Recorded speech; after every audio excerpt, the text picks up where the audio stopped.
Halo guys, welcome back to my YouTube channel. Kembali lagi bersama saya Pascal Jessica dari program studi ilmu keperawatan. Nah, masih sama dengan topik yang sebelumnya. Saya masih akan membahas tentang seputaran tentang kesehatan keperawatan. Nah, kali ini saya akan membahas tentang keracunan gigitan ular. Tapi sebelum kalian menonton lanjut video ini, kalian harus tekan tombol like, komen, dan juga subscribe ya. Jangan lupa, bila perlu kalian share ke teman-teman kalian supaya kalian bisa sama-sama belajar dan mengerti sedikit materi tentang gigitan ular. Gigitan ular. Gigitan ular itu adalah salah satu kegawat daruratan medis dan penyakit akibat okupasi yang sering diabaikan oleh tenaga medis, para medis maupun pemangku kebijakan kesehatan, sehingga sangat terbatas untuk dipelajari karena sistem pelaporannya itu yang sangat lemah. Kasus yang banyak ditanggulangi dalam gigitan binatang adalah yang pertama, yaitu gigitan binatang yang beracun. Salah satunya itu adalah ular. Sedangkan racun itu sendiri adalah zat atau senyawa yang masuk ke dalam tubuh dengan berbagai cara yang menghambat respon pada sistem biologis dan dapat menyebabkan gangguan kesehatan, penyakit, dan juga bahkan kematian. Di sekeliling kita ada racun alam yang terdapat pada beberapa binatang, yaitu salah satunya itu adalah ular berbisa dan sengatan serangga. Apabila seseorang digigit ular, usahakanlah untuk mengetahui apakah ular berbisa atau tidak. Ini bisa diketahui itu dari bekas gigitannya sendiri.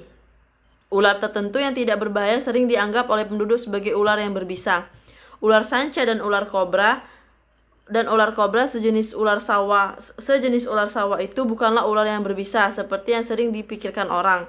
Sebaliknya, ular-ular itulah berguna untuk membunuh tikus dan binatang lain yang banyak menimbulkan kerugian. Manifestasi klinis dari gigitan ular ini ada 13. Yang pertama itu adanya laserasi, bengkak, kemerahan, terdapat bula, sakit kepala, mual disertai muntah, rasa sakit pada otot, demam disertai keringat dingin, kelumpuhan otot pernafasan, kardiovaskuler terganggu, kesadaran menurun, luka bekas patukan yang terus berdarah, hematoma pada setiap suntikan IM. Nah, ada dua jenis gigitan ular. Yang pertama itu ada gigitan ular yang berbisa, dan yang kedua itu ada gigitan ular yang tidak berbisa. Gigitan ular yang berbisa. Langkah pertama itu kita harus minta korban dan orang di sekitarnya untuk menjauhi ular. Tenangkan korban dan membatasi gerakan. Cuci area yang tergigit secara lembut dengan sabun dan air yang mengalir. Berikan tekanan ringan dengan melilitkan perban elastis di atas tempat gigitan dan di seluruh panjang lengan atau tungkai bagian yang digigit. Lalu, coba cari pertolongan medis dengan segera. Yang kedua itu gigitan ular tidak berbisa. Kita bisa menanganinya dengan cara minta korban dan orang-orang di sekitarnya itu untuk menjauhi ular. Cuci area yang tergigit secara lembut dengan sabun dan air yang mengalir. Jika lukanya kecil, oleskan salap antibiotik dan tutupi lukanya. Setelah itu cepat cari pertolongan medis. Terus selanjutnya itu ada pencegahan gigitan ular. Yang pertama itu apabila ada ular yang ada di dalam rumah. Yang pertama, jaga rumah dari tikus yang merupakan mangsa dari ular. Jadi kita harus mengusir tikus-tikus yang ada di dalam rumah kita.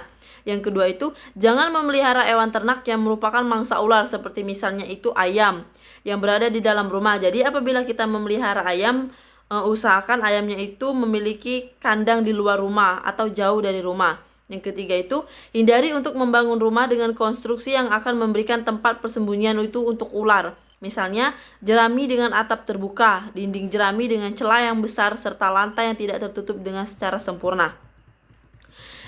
Yang kedua itu di area kebun atau halaman rumah. Yang pertama, bersihkan gudang atau material bangunan yang tidak berguna, gundukan sampah atau sarang rayap karena dapat menjadi tempat sarang ular.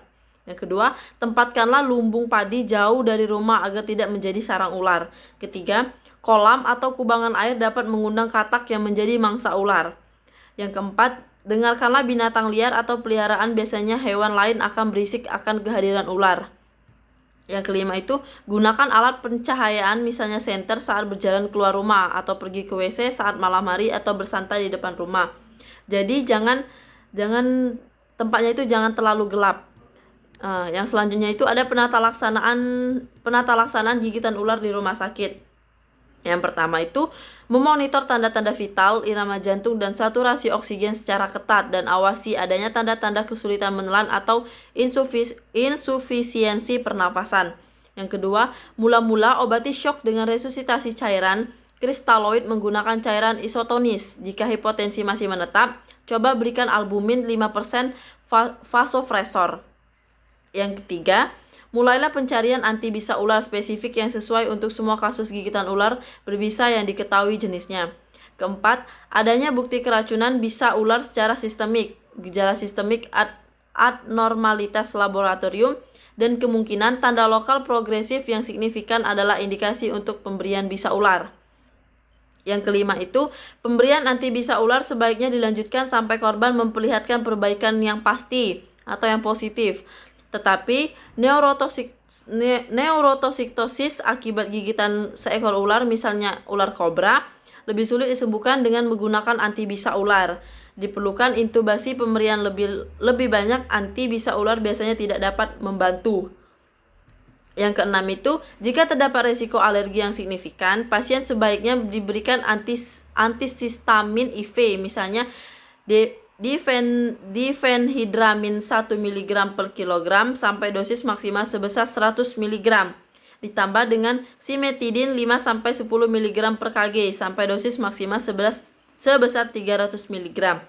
Dan diberikan cairan kristaloid IV untuk mengembangkan volume intravaskular. Nah, mungkin itu saja materi yang bisa saya sampaikan. Lebih dan kurangnya mohon maaf. Terima kasih.